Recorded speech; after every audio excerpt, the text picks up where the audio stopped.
Pourquoi est-ce que l'on croit qu'un corps en santé, c'est un corps musclé? Réponse tout de suite.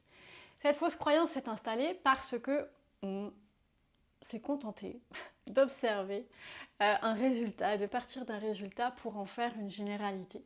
Un résultat, c'est-à-dire que si on regarde un muscle qui fonctionne, c'est un muscle effectivement qui a des fibres musclées, d'accord? Et donc, si on regarde le muscle tout seul et qu'on voit donc que c'était un muscle fonctionnel sur un corps qui était en santé, on va se dire, bah, puisque le muscle est musclé, que ses fibres sont musclées, si on muscle le corps, eh bien le corps va bien fonctionner. Ça fonctionne uniquement si tu prends ça comme si on était des pièces détachées. Ok, imagine une voiture, ok, ta voiture, tu sors le carburateur, tu sors le moteur, tu sors, bref, tous les freins, tout ça, tu regardes, tu mets tout nickel dans ta voiture, d'accord? Sauf que tu sais pas très bien conduire et surtout tu sais pas conduire en fait. Donc mettons que tu vas te mettre en cinquième alors que tu es à 30 à l'heure. Bon, je crois que ça ne marchera pas. L'inverse pourrait fonctionner. Tu es en première et tu vas te retrouver à 60, tu vas faire péter ta voiture. Tu comprends? Parce que tu ne sais pas l'utiliser. Et pourtant, on va dire, bah, toutes les pièces étaient en parfait état. Le top carburant, les top pneus, le top carburateur, etc. Ouais, mais la personne ne savait pas conduire. Et bien pour ton corps, c'est exactement pareil. C'est-à-dire que si tu prends toutes les pièces détachées, que tout est parfait, et que tu assembles, tu n'auras pas pour autant un corps en santé. Donc si on part de la résultante, de l'analyse d'un résultat, et qu'on l'isole de ton corps, et bien effectivement, on va arriver sur plein de généralités qui vont être totalement fausses dans la pratique. Pourquoi? Parce qu'un corps humain, c'est quoi? C'est pas des pièces détachées ensemble et qui fonctionnent mécaniquement. Pas du tout. Ça, on a oublié plusieurs principes là-dedans. Un, déjà, que c'était un tout. Donc c'est-à-dire que oui, ce sont des pièces ensemble, mais elles sont coordonnées ensemble. Hein. Il y a quelque chose, il y a comme un ordinateur qui vient coordonner les affaires, et surtout elles peuvent se compléter, prendre la place d'une autre s'il y en a une qui ne fonctionne pas bien. Bref, le corps est super bien fait pour ça. Donc déjà, on oublie qu'il y a ce système de compensation. Et en plus de ça, on oublie une chose fondamentale, c'est que l'être humain, c'est pas juste un corps physique et basta. Non, je suis désolée, nous sommes, oui, un corps physique, mais nous sommes des gens qui ressentons, qui percevons des choses, et ces perceptions ont un impact direct sur le corps, elles vont faire des modifications physiques, et il suffit de revenir à la définition de l'émotion, qui est un état affectif intense caractérisé par des modifications physiques. Donc les émotions et le corps sont intimement reliés. Donc tout ce que tu perçois au quotidien a un impact direct sur ton corps. Et ceci engendre des modifications, des contractions à certains endroits, et on revient sur la règle numéro 1, qui est le corps est un tout et s'autocompense. Et bien toute modification de un niveau va modifier tous les niveaux. Ça déjà c'est primordial. Et on oublie une autre chose, c'est qu'on est aussi un esprit.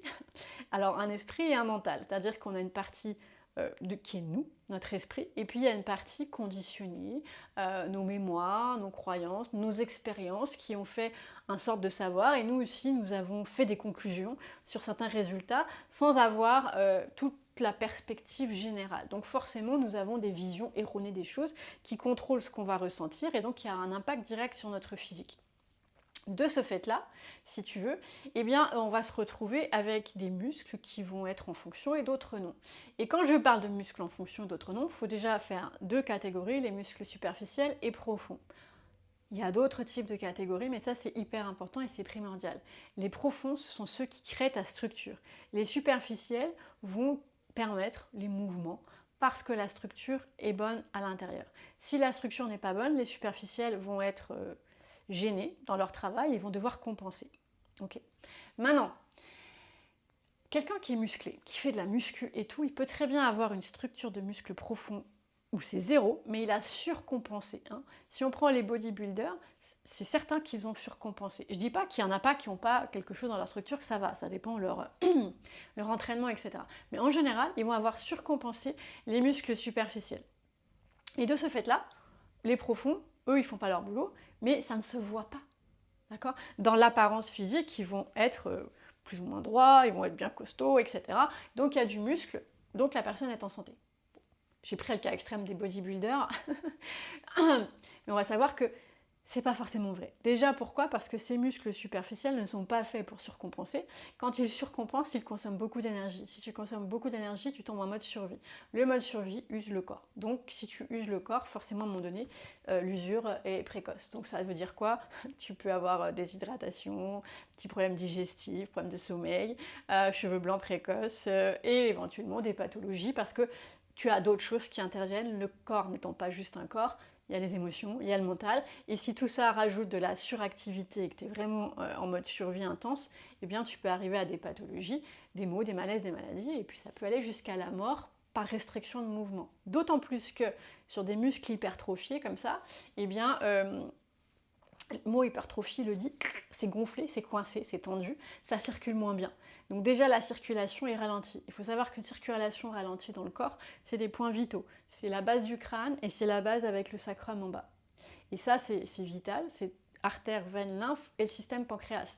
Le système pancréas est lié directement au système reproducteur, qui est lié à tout ton système hormonal et qui est lié à tout ton système nerveux. T'imagines déjà en partant. Donc juste par de l'hypertrophie, tu peux déjà te bousiller au niveau hormonal et système nerveux. D'accord? Alors attention, attention.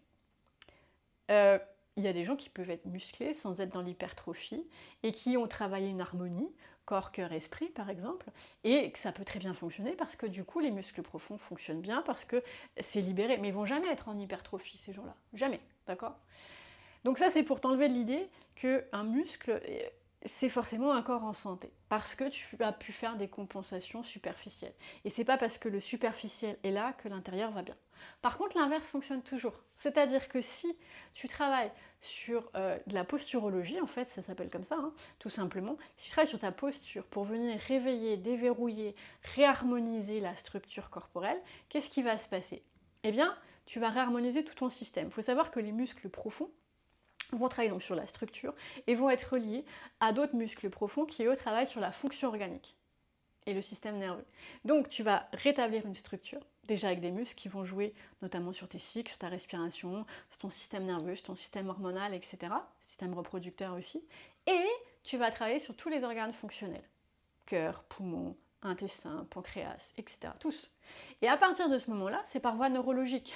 Si la structure est bonne, si l'organe est bon, la voie nerveuse est bonne, le profond est bon, le superficiel est bon, obligatoirement. Ça marche toujours. Donc, tu vas obtenir un corps qui a des muscles fonctionnels et profonds et superficiels. Et donc, le corps n'est pas en compensation, le corps n'est pas en mode survie, et donc le corps n'est pas en train de s'user prématurément. Et donc, adieu les symptômes. Pourquoi? Adieu les symptômes chroniques. Tu peux avoir des symptômes passagers, puisque je rappelle qu'un symptôme, c'est simplement une voie d'exustion. D'accord? Mais plus ton corps est en harmonie, moins ces voies d'exustion sont visibles, et moins il a besoin de le faire puisque tu fonctionnes harmonieusement. Donc tu peux très bien avoir zéro symptôme ou quelques symptômes passagers, mais sur un système qui fonctionne bien de manière générale vitale. Pas de vieillissement prématuré, pas de déshydratation, pas de problème de cycle de sommeil, pas de cheveux blancs prématurés, enfin bref, tous les signes d'une usure du système vital de ton corps, qui est relié au système rénal. Donc ça veut dire plus de peur, confiance en soi, ancrage, connexion à soi. T'imagines ce que ça ouvre comme porte? Ça ouvre un équilibre physique, un équilibre émotionnel, un état d'esprit léger, donc déconditionné. Et ça, c'est la porte ouverte à l'unification de l'universalité de l'humain. Et ça permet de réaliser son plein potentiel. Et là, ça ouvre le champ des possibles. Alors peut-être que ça ne t'intéresse pas, mais c'est ça qui est derrière tout ça. Donc, c'est pas juste une histoire de muscles. Tu peux rester dans une histoire de muscles en sachant que ça ne va pas t'assurer une santé générale. Voilà. Mais je t'ai expliqué pourquoi cette croyance s'est installée, parce qu'on est parti d'un résultat, on a constaté et on en a fait une vérité. Et on ne s'est pas intéressé à une globalité. Et ce qui aujourd'hui va faire la différence dans nos vies, c'est vraiment de revenir à la globalité. Parce que ce que j'ai constaté, personnellement, après 25 ans de pratique dans le milieu de la santé et de la guérison, c'est que nous sommes tellement hyper spécialisés que nous travaillons sur des pièces détachées. Hein. On se contente d'une voie. Ça peut être dans tous les trucs, hein, ça peut être la méditation. Oui, c'est cool la méditation.